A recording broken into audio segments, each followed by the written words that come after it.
Hello students, my self Jitendra Shukla. आज हम बात करेंगे half life of first order reaction. पिछले वीडियो में हम लोगों ने समझा था कि किसी रिएक्शन का इंटीग्रेटेड रेट इक्वेशन कैसे पता करेंगे। अच्छा, उसी को थ्रू मैं यहाँ पर half life of first order निकालने की कोशिश करता हूँ। पहले समझते हैं आर और पी है, ये है क्या एक्चुअली, हाफ लाइफ का मतलब क्या है। देखिए, एक रिएक्टेंट आर है जो पी बन जाता है, तो रिएक्टेंट आर को पी बन रहा है, लेकिन ये तो ठीक है, लेकिन कर किसी रिएक्टेंट का कंसंट्रेशन, अगर इसका शुरू में कंसंट्रेशन मान लीजिए 10 मोलर था, 10 मोल पर लीटर था, और इसका कंसंट्रेशन पर्टिकुलर टाइम के बाद इसका कंसंट्रेशन केवल 5 मोल पर लीटर बचे, तो किसी रिएक्शन में, किसी फर्स्ट ऑर्डर रिएक्शन में इनिशियल कंसंट्रेशन उसका आधा हो जाए, उसमें लगने वाले टाइम को ही फर्स्ट हाफ लाइफ रिएक्शन कहते हैं। तो एक लाइन में कहेंगे तो क्या होता है half life? Yes, the time taken by a reaction to reduce the concentration of reactant to its half। जितना पहले रहे, अगर पहले 100 है तो 50 हो जाए,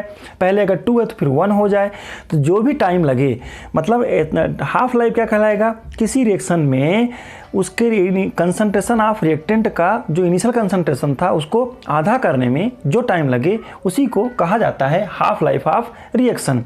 चलिए इसको हम लोग समझने की कोशिश करते हैं कि कैसे हाफ लाइफ को कैलकुलेट किया जा सकता है। देखिएगा, हम लोगों ने इसके पहले क्वेश्चन पढ़ा था हाफ लाइफ के फर्स्ट ऑर्डर रिएक्शन के लिए log R not upon R होता है। तो देखिएगा इसका मतलब क्या है, K is rate constant, T is time, R not क्या है इनिशियल कंसंट्रेशन, जैसे इसका मैंने यहाँ पर लिया, ये तो एक एग्जांपल लिया है मैंने, और आर क्या है फाइनल कंसंट्रेशन। फाइनल का मतलब जब उसका कंसंट्रेशन एट टाइम टी। अच्छा, अगर मैं ले लेता हूँ at time T is equal to T half, देखिएगा time T is equal to T half ले लिया, इसी क्वेश्चन में मैंने time T is equal to T half ले लिया है।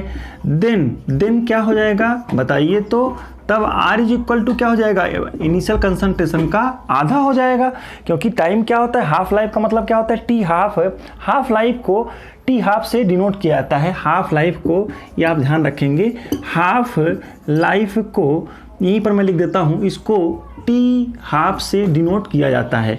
तो हाफ लाइफ को टी हाफ से डिनोट किया जाता है ना। अच्छा ठीक है, हमें करना क्या है, हमें इस कंडीशन पर हमें पता करनी है कि एक इक्वेशन बनाने की कोशिश करते हैं कि किसी रिएक्शन का, किसी फर्स्ट ऑर्डर रिएक्शन के लिए equation actually integrated rate equation से हमने लिखा है, और हम ये पता करने की कोशिश करते हैं कि एक कॉमन इक्वेशन क्या होगा, या किसी फर्स्ट ऑर्डर रिएक्शन का हाफ लाइफ कैसे पता करेंगे। देखिएगा, मैंने फिर से देखिएगा मैंने क्या लिया, एक इक्वेशन लिया मैंने, यहाँ पर जो इंटीग्रेटेड इक्वेशन से आया था, मैं टाइम टी लिया, टी हाफ कर दिया, और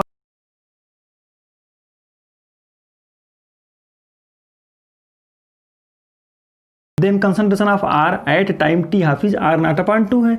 अच्छा, इस वैल्यू को इस इक्वेशन में रख देते हैं, तो क्या हो जाएगा, के इज इक्वल टू क्या हो जाएगा, देखिएगा 2.303, और टाइम की जगह टी हाफ ले लेते हैं, तो क्या हो जाएगा टी हाफ हो जाएगा, और यहाँ पर लॉग ले लेता हूँ आर नॉट तो मैंने वही लिया, इनिशियल कंसंट्रेशन तो भैया वही रहेगा, लेकिन फाइनल कंसंट्रेशन क्या हो जाएगा, टी हाफ पर आर की वैल्यू क्या हो जाती है, यस आर नॉट अपान 2।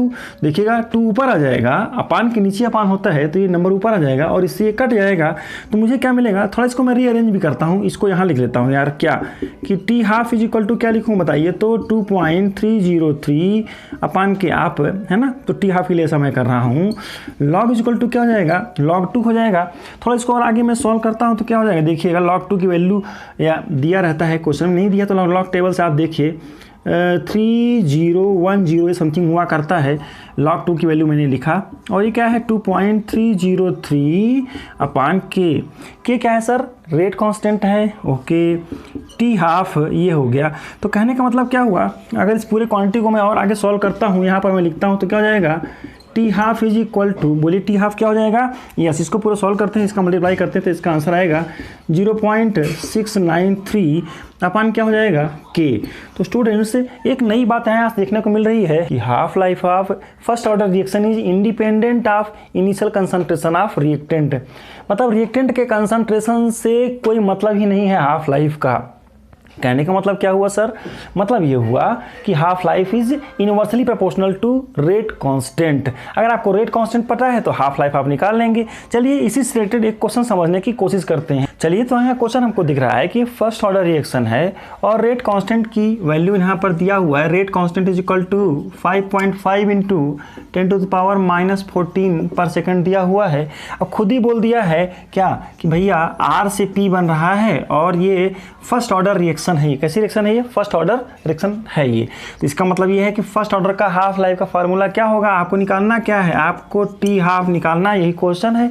चलिए ठीक है। तो आप क्या, कभी कभी ना वो बोलता नहीं है कि ये फर्स्ट ऑर्डर रिएक्शन है, आपको रेट कांस्टेंट की यूनिट देकर ही समझ जाना होता है कि ये फर्स्ट ऑर्डर रिएक्शन है ना।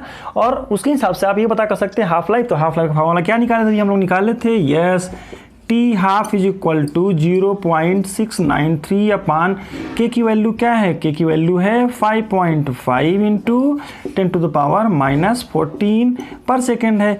इसको सॉल्व करते तो इसका आंसर क्या आएगा?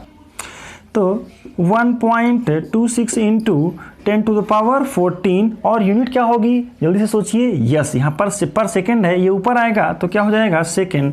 कहने का मतलब क्या हुआ कि हाफ लाइफ निकालना है तो आसानी से वैल्यू रखे इस फार्मूले में और आंसर आ गया।